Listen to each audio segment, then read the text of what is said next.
Kain tayo, nagutom ako eh.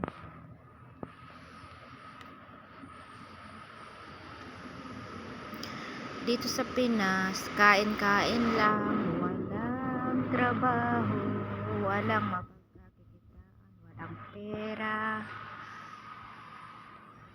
Balak ko na sanang mag-abroad ulit. Hirap ng buhay dito.